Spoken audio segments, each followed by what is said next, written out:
po itong kasalukuyan po nilang demolish dito po sa kahabaan ng Antipolo Street.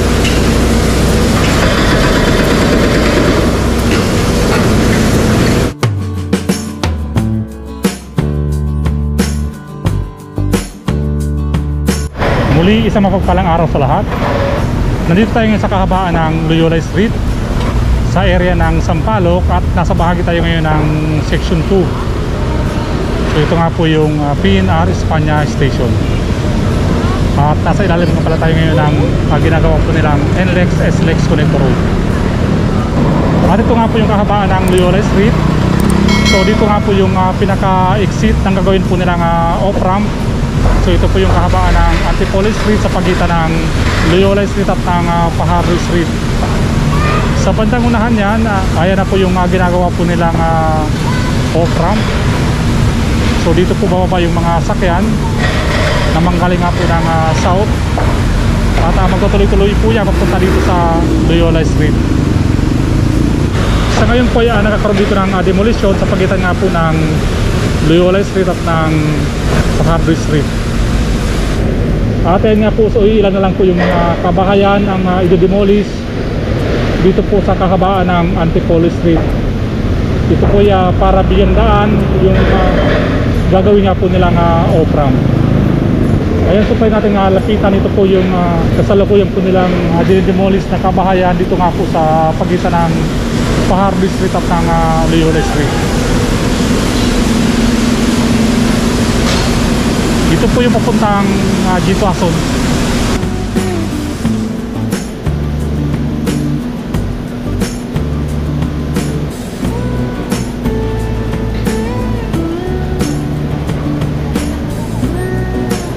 At ayun nga po yung kasalukuyan po nilang demolish na bahay.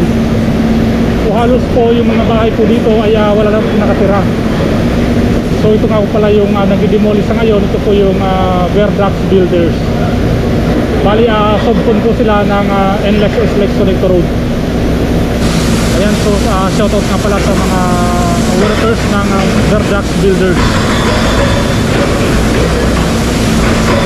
So nakakatong pala sa po itong kasalukuyan po nilang demolish dito po sa kahabaan ng Antipolo Street.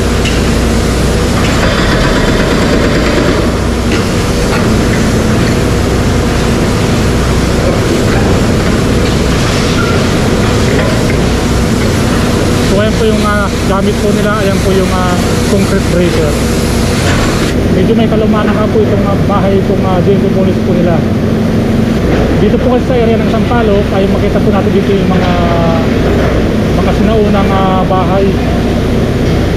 So kaya po nito, isa po siyang light materials na puros kahoy po yung ginamit po dito. So madali lang po siyang i-demolish. So ayan po, mga kahoy lang po siya. Unlike po dito, konkreto. Kaya medyo matagal po ang gagawin kong demolition po dito.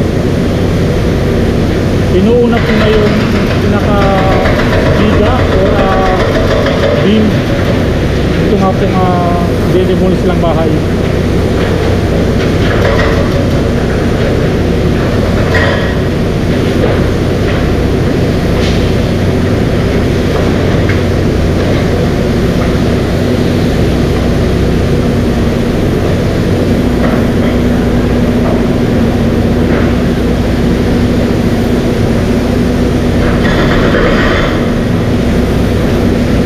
Pamilya naman po yung nawala ng tirahan o bahay dito po sa kahabaan ng Antipolo Street.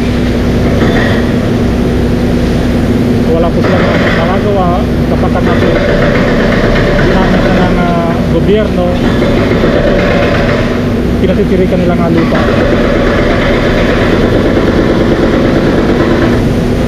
So lahat po itong mga kabahayan na po sa kahabaan ng Antipolo Street ay mag-demolish po ito.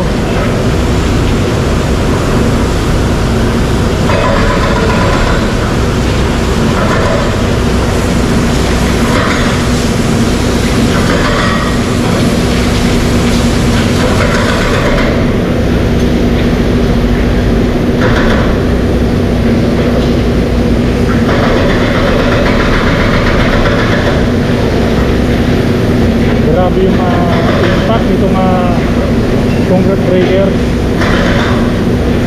Umaalaw po dito sa mismong kinatatayuan po natin.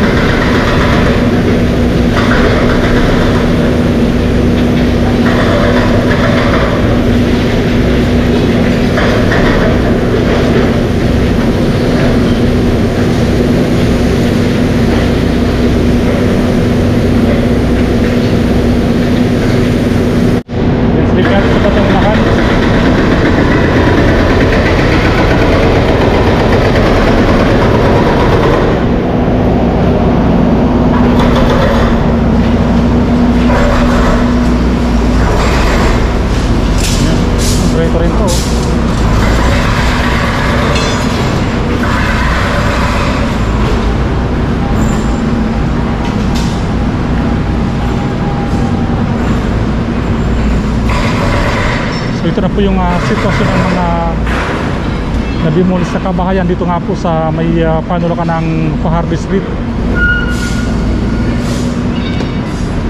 So yun po yung ginagawa po nila na off-ramp.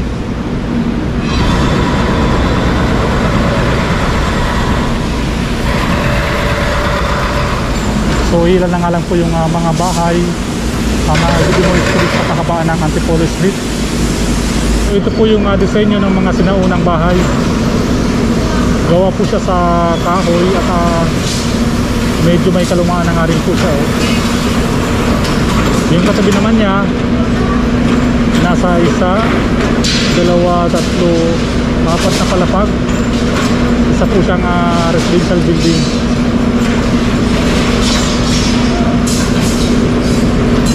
So ito medyo matubo itong building na to kapag dinimoli siya.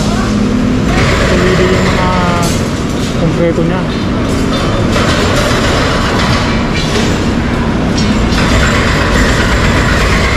So yung kasalukuyan po nilang dinimoli.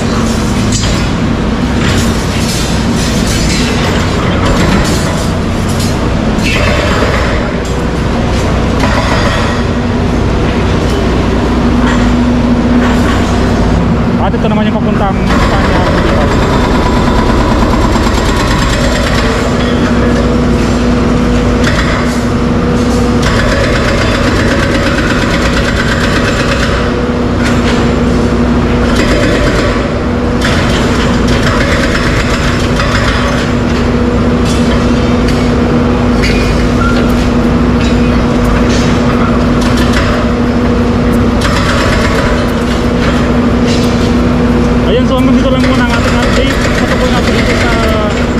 Ginigibang mga kabayan dito po sa area po ng Sampaloc. Hanggang sa muli, paalam.